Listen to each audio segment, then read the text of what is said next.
اور جو اناد، ہٹ درمی اور دشمنی کا راستہ اختیار کرتے ہیں، اور پھر اللہ تعالیٰ ان کے دلوں پر مہر لگا دیتے ہیں، اور جو ہدایت کو پسند کرتے ہیں، صراط مستقیم کی جستجو میں رہتے ہیں، تو وہاں اللہ کی مرضی بھی شامل حال ہو جاتی ہے، جس سے ان کو اللہ اپنے فضل و کرم سے ایمان کی توفیق عطا فرما دیتے ہیں۔ وَيَجْعَلُ الرِّجْسَ عَلَى الَّذِينَ لَا يَعْقِلُونَ، اور اللہ ان کے لیے رجس سے یہاں مراد، رجس کا لغوی معنی ویسے گندگی ہے، اور یہاں پہ مراد رجس سے کفر لیا ہے، کیونکہ اس کے اندر شرک ہوتا ہے، اس کے اندر ظلم ہوتا ہے، اس میں اللہ کی نافرمانی ہوتی ہے۔ ہر ایسا کبھی فعل جس میں اللہ کی نافرمانی، اللہ کے ساتھ شرک، انبیاء کے ساتھ بغاوت ہو، اس کو گندگی سے تعبیر کیا جاتا ہے۔ اور یہاں پہ اللہ فرما رہے ہیں اللہ ان کے لیے کفر کا فیصلہ کرتا ہے۔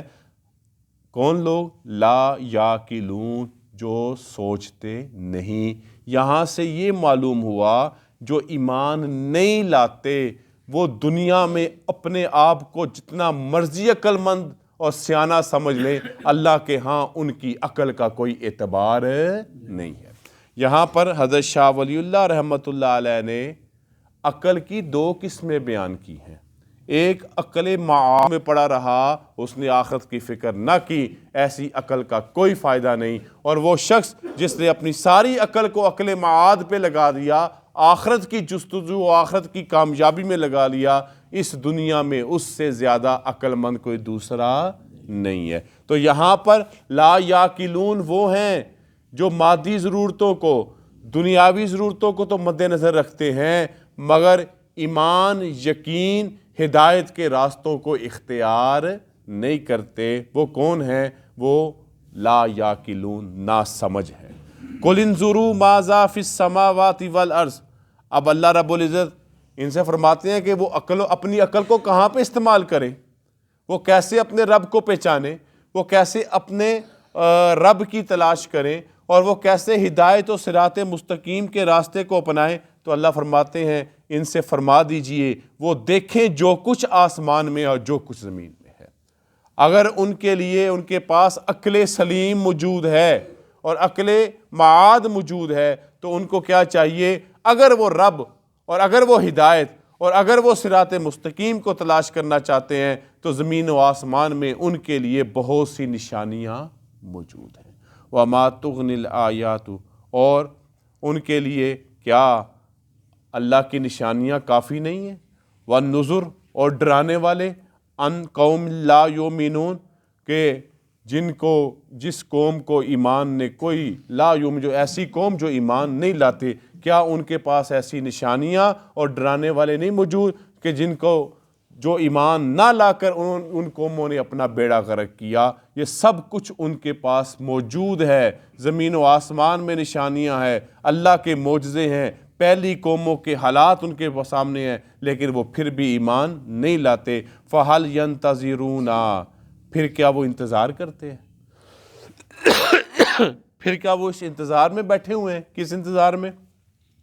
إِلَّا مِثْلَ أَيَّامِ الَّذِينَ خَلَوْا مِن قَبْلِهِمْ، جیسے کہ پہلی قوموں کے ساتھ جو ان سے پہلے گزر چکی ہیں ان کے ساتھ معاملہ ہوا۔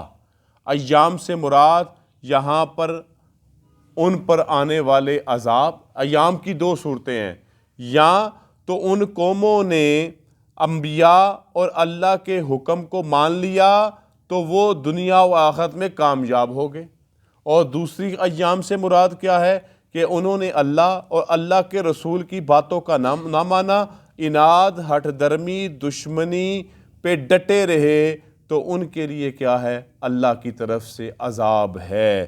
کیا وہ اس بات کا انتظار کر رہے ہیں کہ جو پہلی قوموں کے ساتھ ہوا ان کے ساتھ ہوگا، تو پھر یہ آگے سوچیں گے ہم نے کرنا کیا ہے؟ تو لہٰذا اللہ فرماتے ہیں قُلْ فَانْتَظِرُوا، ان سے کہہ دیجئے اچھا پھر تم انتظار کر لو، انی معکم من المنتظرین، بے شک میں بھی تمہارے ساتھ انتظار کرتا ہوں کہ تم دیکھتے ہیں کہ تم ایمان لا کے اپنے آپ کو بچاتے ہو، یا تم کفر کے راستہ اختیار کر کے اپنے لیے آخرت کی نامرادی اور آخرت کا خسارہ چنتے ہو، دیکھتے ہیں ہوتا کیا ہے۔ پھر اللہ رب العزت فرماتے ہیں ثم ننجی رسلنا، پھر ہم نے اپنے رسولوں کو نجات دی، اور کن کو؟ والذین آمنوا، اور ان لوگوں کو جو ایمان لائے، کذالک، اسی طرح، یعنی بلا آخر جو ایمان لائے، سب سے پہلا مرتبہ تو انبیاء کرام اور اللہ کے بھیجے ہوئے رسولوں اور پیغمبروں کا ہے۔ اللہ رب العزت نے ان کا انتخاب کیا، ان کو چنا قوموں کی ہدایت کے لیے، ان کو دنیا میں مبعوث کیا۔ اللہ رب العزت فرماتے ہیں ہم نے اپنے رسولوں کو پہلے نجات دی، اور پھر ان لوگوں کو جو اسی طرح ان پر ایمان لے آئے۔ پھر اللہ فرماتے ہیں ہم ایسا کیوں نہ کرتے، حقاً علینا، یہ ہم پر، ہمارے ذمے ہے، ننجی المؤمنین، کہ ہم ایمان والوں کو بچا لیں، ہم ان کو دنیا کے بھی عذاب سے بچائیں اور ان کو آخرت کے بھی عذاب سے بچائیں، کیونکہ انہوں نے ہمارے پیغام کی قدر کی ہے، اور جو ہمارے پیغام کی، ہماری ہدایت کی قدر کرتا ہے اور ہمارے بتائے ہوئے صراط مستقیم پر چلتا ہے، حقاً علینا، تو پھر ہمارے ذمے ہے کہ ہم ایسے ایمان والوں کو نجات دیں۔ حدیث مبارکہ کا مفہوم ہے، حضرت معاذ بن جبل رضی اللہ تعالیٰ عنہ نبی اکرم صلی اللہ علیہ وسلم کے ساتھ سفر میں تھے۔ نبی علیہ السلام نے حضرت معاذ بن جبل رضی اللہ تعالیٰ عنہ سے پوچھا، اے معاذ، کیا تو جانتا ہے کہ اللہ کا بندوں پر کیا حق ہے؟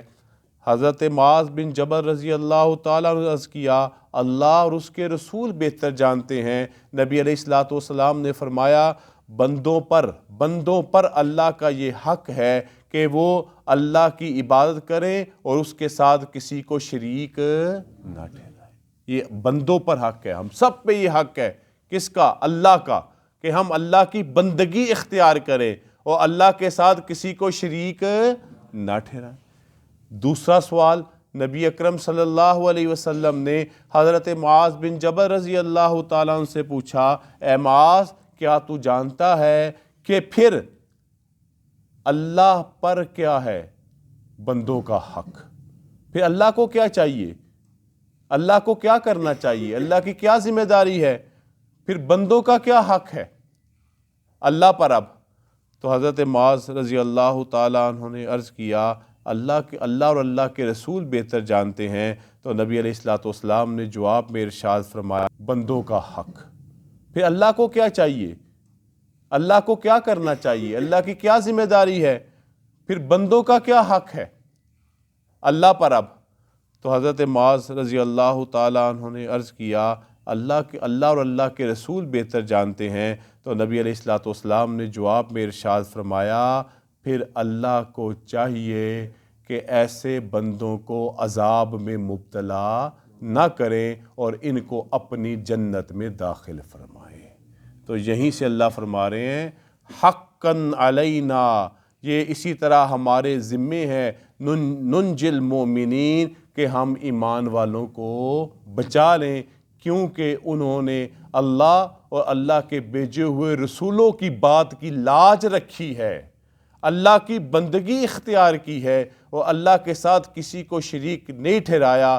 اب اللہ رب العزت قیامت سے اور دنیا کے ہر طرح کے عذابات سے جو رسوا اور ذلیل کرنے والے ہیں، اللہ رب العزت ان کو اس سے محفوظ رکھے۔ اللہ تعالی ہمیں ان آیات کو سمجھنے اور ان پر عمل کرنے کی توفیق نصیب فرمائے۔ وآخر دعوانا ان الحمدللہ رب العالمین۔ الحمدللہ رب العالمین والصلاة والسلام علی رسولہ الکریم۔ اللہم صلی علی سیدنا محمد وعلی آل سیدنا محمد صلاة تکون لک رضاء ولحق اداء وعاتہ وسیلة وصلی علی جمیع اخوانہ من نبیین والصالحین یا ارحم الراحمین۔ اللہم لطیف الطف، اللہم انت رب لا الہ الا انت توکلت وانت رب العرش العظیم۔ ربنا آتنا فی الدنیا حسنۃ وفی الآخرۃ حسنۃ وقنا عذاب النار۔ ربنا اغفر لنا وارحمنا وانت مولانا فانصرنا علی القوم الکافرین۔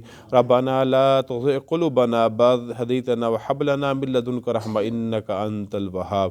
یا رب العالمین ہم سب کے ہر قسم کے صغیرہ کبیرہ چھوٹے بڑے گناہوں کو معاف فرما، ہر قسم کی غلطیوں کوتاہیوں سستیوں نالائکیوں کو معاف فرما یا رب العالمین، نیک اعمال کرنے کی توفیق نصیب فرما، برے اعمال سے ہم سب کو محفوظ فرما یا رب العالمین۔ جو مسلمان بیمار ہیں ان کو شفائے کاملہ عاجلہ عطا فرما، خصوص